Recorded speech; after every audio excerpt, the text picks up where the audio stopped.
Imagine a world on the brink of transformation, where smoke-belching factories rise like giants, and fortunes are forged in the fires of ambition.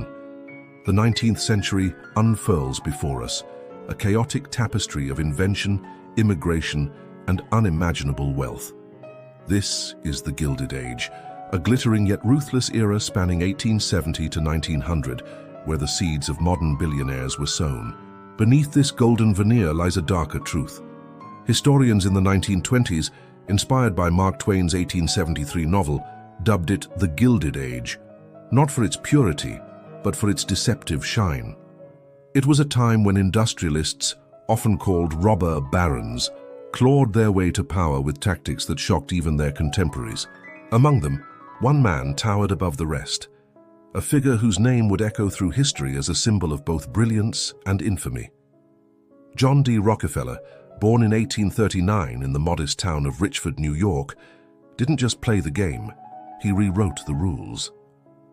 By the dawn of the 20th century, he'd become the world's first billionaire, a titan whose wealth came at a staggering human cost. How did he do it? It started small. An assistant bookkeeper at 16, a shrewd investor by 20, partnering with men tied to shadowy networks like the Freemasons, though he never joined their ranks. With family money and a relentless drive, he plunged into the oil business, not just drilling but refining, turning black crude into liquid gold. In 1870, he founded Standard Oil, a company that would become a monstrous empire. By 1900, Rockefeller controlled 90% of America's petroleum production, a monopoly so vast it fueled the nation's engines and lit its lamps. His research teams didn't stop there. They birthed gasoline, plastics, and a partnership with Henry Ford and Andrew Carnegie that reshaped industries. But power like that doesn't come without a price. Rockefeller's fortune wasn't built on innovation alone. It thrived on coercion, manipulation, and a willingness to crush anyone in his path. The US government, his biggest client, bent to his will, while his political allies, fattened by his cash, turned a blind eye to his schemes. His ambition stretched beyond oil into a realm few dared to touch: healthcare. In 1901, he launched the Rockefeller Institute for Medical Research, pouring $100 million, billions in today's dollars, into a vision of modern medicine. Vaccines, antibiotics, and synthetic drugs flowed from his labs, but at what cost? Natural healing, practiced for centuries with herbs and wisdom, became his enemy. He banned it outright, jailing doctors, shuttering clinics, and threatening hospitals that defied his new order. By 1902, his General Education Board, backed by Congress on falsified data, choked funding to schools teaching holistic methods. Rockefeller didn't just want control, he wanted annihilation of the old ways. He embraced social Darwinism, a brutal philosophy that saw the weak as disposable, and his racism was no secret. Partnering with Andrew Carnegie, he sent Abraham Flexner, a schoolteacher, not a doctor, on a mission to rewrite healthcare. The 1910 Flexner Report was a sledgehammer. It smashed traditional medicine, paving the way for Big Pharma's rise, all while Rockefeller's chemical empire profited. Natural remedies, once trusted and effective, were sidelined because they couldn't be patented, unlike his synthetic concoctions. Why go so far? Greed, yes, but also foresight. He saw a global pharmaceutical monopoly within reach. He waged war on plant-based cures, demonizing cannabis and cocaine, ensuring nature's bounty stayed out of his profit machine.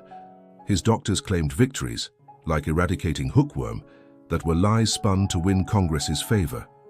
With $180 million more, he staffed medical schools with loyalists, blacklisting dissenters, and cementing his doctrine. The result? A healthcare system built on his terms where profit trumped lives. Rockefeller's influence didn't stop at medicine. He turned oil into drugs. Petroleum-based medicines, addictive and carcinogenic, flooded the market as he labeled herbal treatments quackery.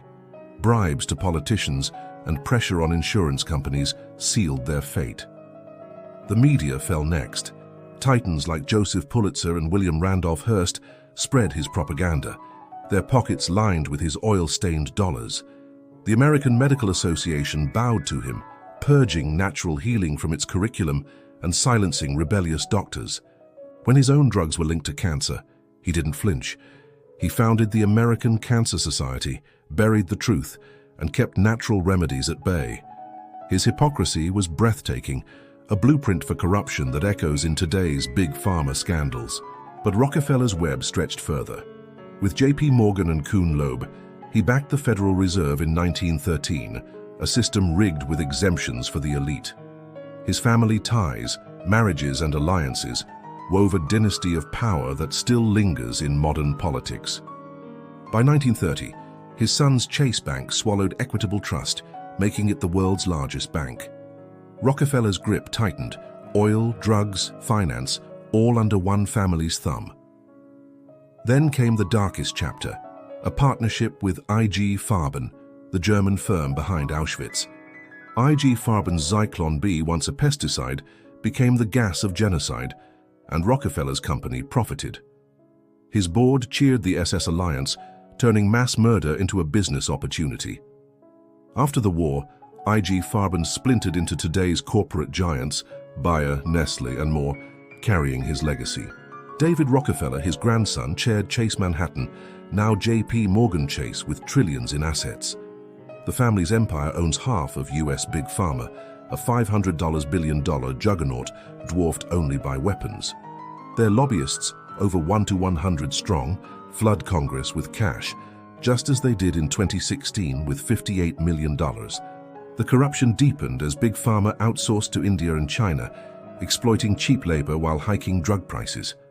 Rockefeller's playbook, control, profit, and silence, still rules, from COVID vaccines to hidden side effects.